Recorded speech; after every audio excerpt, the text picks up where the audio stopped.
Sumainyo ang Panginoon. at sumayo rin. Ang mabuting balita ng Panginoon ayon kay San Lucas. Papuri sa iyo, Panginoon.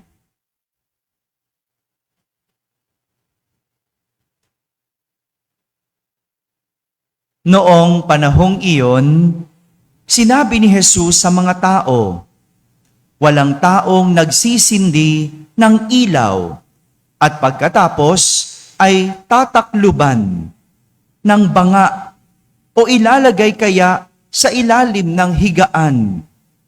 Sa halip, inilalagay ito sa talagang patungan upang makita ng mga pumapasok ang liwanag.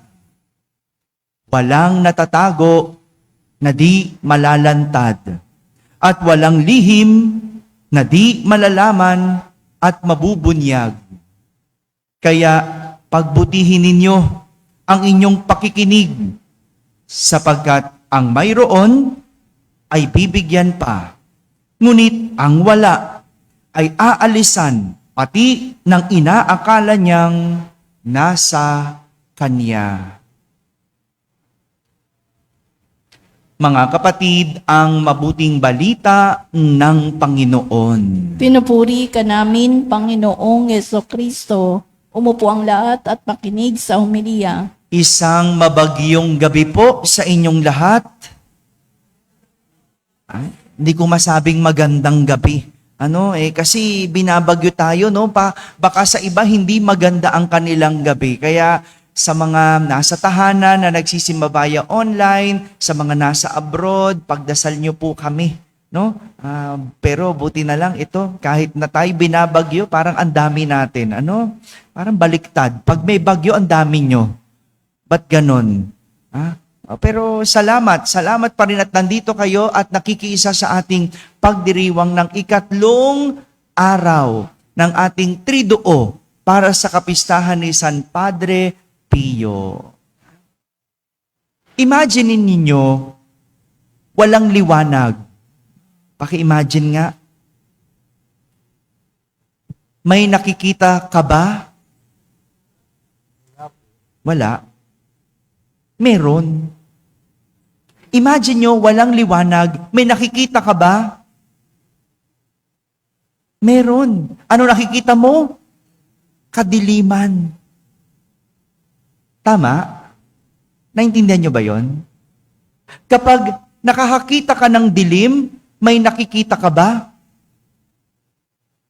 O dahil madilim ang iyong nakikita, kaya wala kang nakikita? Magulo ba? May pinagkaiba po ba ang makakita ng dilim at walang makita? Hello? Nalito na kayo? May pinagkaiba ba ang makakita ng dilim at walang makita? Ang totoo, kaya lang tayo nakakakita ay dahil sa liwanag. Kaya nga, ang nagtatago sa dilim ang punta. Tama? Kapag nagtago ka ba, pupunta ka sa liwanag? Hindi. Saan ka pupunta? Sa dilim. Ang may ginagawa na ayaw ipakita, saan ang tungo? Sa dilim. Ito ang dahilan, kaya kailangan natin ng ilaw para makakita. At inilalagay ang ilaw kung saan magbibigay ito ng liwanag sa buong paligid. Sa buong paligid. Mga kapatid, ang ilaw, ang ginamit na imahe ni Jesus para bigyan ng aral ang mga tao. Gaya ng sinabi niya, walang natatago na di malalantad at walang lihim na di malalaman at mabubunyag. May lihim ka ba? May tinatago ka ba?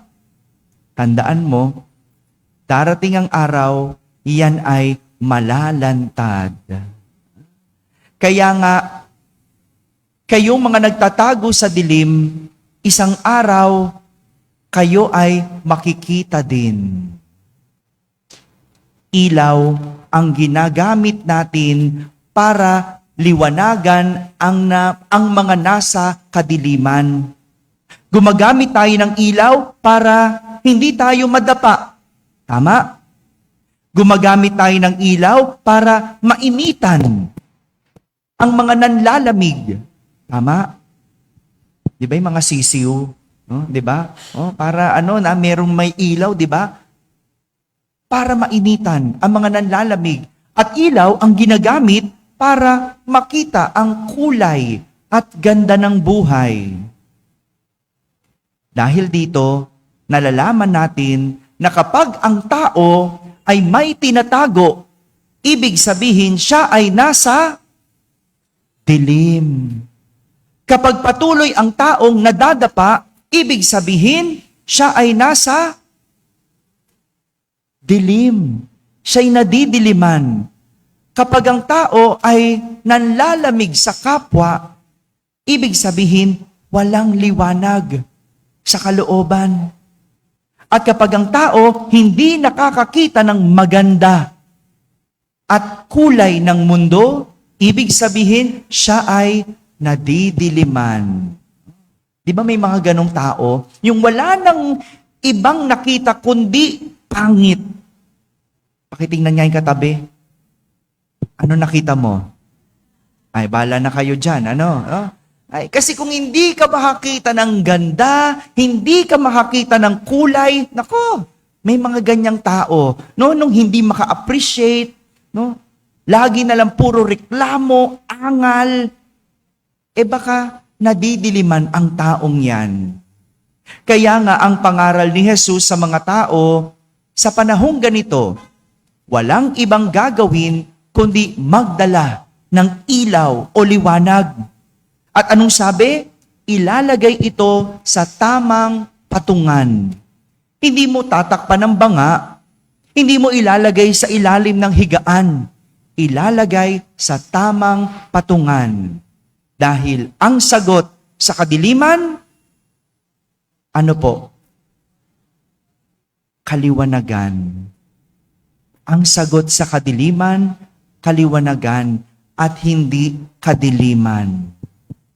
Kahapon po, nagpunta ako kasama ng ilan sa mga parishioners natin at lingkod natin dito sa ating parokya sa EDSA. Alam nyo ba meron sa EDSA kahapon? Ano meron? Opo, nagrally kami. Kayo, saan kayo? Sarap, buhay nyo. Nagpunta kami kahapon sa EDSA para mag-rally. Alam nyo ba ba't kami nagrarally? Yung mga walang alam dyan, manood kayo ng balita. Hindi nakatutulog kayo sa pansitan.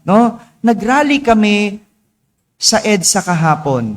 At alam nyo po doon, punong-puno ang damdamin ng mga tao dahil sa kadilimang ginagawa ng ilang opisyal ng gobyerno. Alam nyo po ba yon? Sinasabi ko na sa inyo.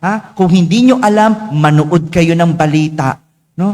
Opo, may anomalyang ginagawa ang ilang opisyal. At ginagawa nila ito ng lihim. Kaya nga, kadiliman ang hatid. Alam nyo, sa rally, galit ang mga tao. Dahil tayo ay dinadapa. Tayo ay binabaha. Tayo ay ibinababa at nalulugmok. At sa rally, may mga nagmumura sa galit. Nakakapagsalita ng masama sa kanilang galit. Meron pa nga nagnanais na magkaroon ng death penalty para patayin ang mga naghahasik ng kadiliman. Naiintindihan ko ang galit. Galit ba kayo? Parang hindi naman, Sarap pa nga ng buhay nyo sa bahay nyo kahapon, di ba? Higa-higa lang, Kung galit kayo, di ba dapat may dapat gawin? Hello? Yan tayo no? Gagaling nyo magsalita, nagalit kayo, no? Pero, asan kayo kahapon? Yun, sarap, higa, di ba? Naintindihan ko yung galit ng mga tao. Naintindihan ko kung bakit gusto nila death penalty. Pero, ito yun Ito yung sinasabi ng Ebanghelyo. Hindi kadiliman ang sagot para matigil ang kadiliman. Anong kailangan? Kaliwanagan. At ito yung panawagan ng simbahan. Ito yung pinaglalaban ng simbahan, ang magkaroon ng liwanag. Sa lahat ng mga ito, hustisya sa ating mga nilulugmok ng dahil sa baha. Hustisya para sa mga binabaon ng dahil sa utang. Papanagutin ang mga naghahasik ng dilim. Alisin at ireporma ang lipunan dahil sa mga nangyayaring kadiliman. Alam nyo, kung magkaka-death penalty, sigurado ba tayo na batas ang iiral sa bansa natin? Sigurado ba tayo na mapaparusahan ang mga nasa posisyon? Alam nyo, sa bansa natin, alam natin yan Kung sinong nasa posisyon, sinong may kapangyarihan, mahirap banggain. Sino bang nakukulong? May hirap. Kaya, kahit may death penalty, yung mga isinusuplong, pahahabain lang yan. May pera May mekanismo. Tatagal lang sa korte. Hahaba, tatagal. At sinong kawawa?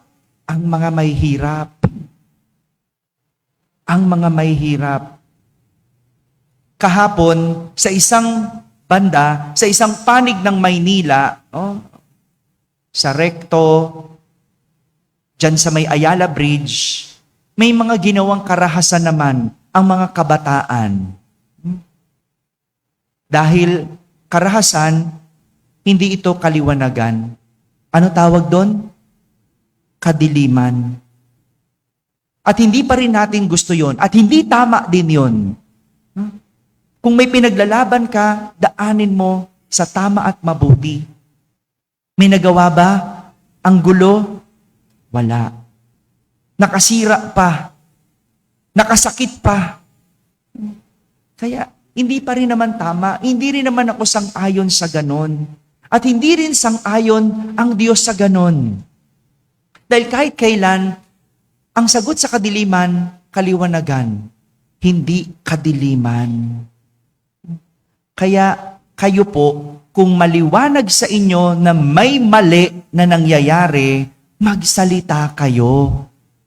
Father, ang liit-liit ko lang naman Isang boses lang ako. Alam nyo, pag pinagsama-sama ang boses natin, lalakas, malakas. Maliit ka mang kandila, pero pag pinagsama-sama ang lahat ng ilaw natin, liliwanag. Kaya kaming mga nasa rally kahapon, pinaglaban namin hindi lang para sa amin, kundi para sa inyo na nasa bahay. Yan, sarap buhay nyo. Ganyan, no? Ano sinasabi ko? Sana maging maliwanag sa inyo. Kapag may mali, kailangan natin i-call out. Kapag ang anak mo ba may ginagawang mali, tahimik ka lang? Hindi, di ba? Kapag anak mo ba may ginagawang kadiliman, tinitiko mo lang ang bibig mo? Hindi, di ba? Kasi kahit kailan, ang taong pumapanig sa kasamaan, gumagawa ng kadiliman. Tandaan nyo yan. Ang taong pumapanig sa kasamaan, ambag at gumagawa ng kadiliman. Mga kapatid, tandaan natin, liwanag lang ang sagot sa dilim. Salamat sa mga nasa rally kahapon. Alam ko, bugso ng damdamin, kaya naging ganon ang mga reaksyon. Dahil malinaw naman sa kanila na may kadiliman. Iayon lang natin kung paano natin ipaglalaban at lalabanan ang kadiliman. Para makakita ng sagot sa kadiliman, kailangan kaliwanagan. Para hindi na madapa, ang kailangan liwanag. Para walang masaktan, ang dapat liwanag. At ang liwanag na ito, walang iba, kundi kukunin natin kay Kristo. Kay Kristo. Ang babala para sa mga nasa dilim, walang natatago na di mabubunyag at walang lihim na di malalaman at mabubunyag. Kaya tingnan nyo, unti-unti nang nabubunyag, unti-unti na silang nilalantad. At ang masasabi ko lang sa kanila, isang araw, sisikatan din kayo ng araw. Meron bang artista nagsabi nun? Sisikatan ka rin ng araw. FPJ daw, no? Talaga, no? May araw din kayo. At sana maliwanagan kayo. Amen? Amen. Paanyaya po bukas, kapistahan po ni San Padre Pio, at kung ganito magiging kalala ang panahon, no, postpone muna natin ang ating motorcade. No po? Pero kung titila na ang ulan, patuloy po tayo sa ating programa. Pero patuloy pa rin naman po ang ating healing mass na magaganap sa 5:00 ng hapon. Ano po? So tuloy lang po tayo ng ating pagdiriwang ng banal na misa. Healing mass po ito bilang pagdiriwang ng kapistahan ni San Padre Pio. Ganun pa rin, umaga, bukas, meron po tayong banal na misa sa ganap na 6:00 sa umaga. At sa hapon, ang ating pagdiriwang ng kapistahan ni San Padre Pio na pangungunahan ng healing priest na si Reverend Father Soy Hernando. Dalhin niyo po yung inyong mga may sakit na mahal sa buhay. Maraming salamat po.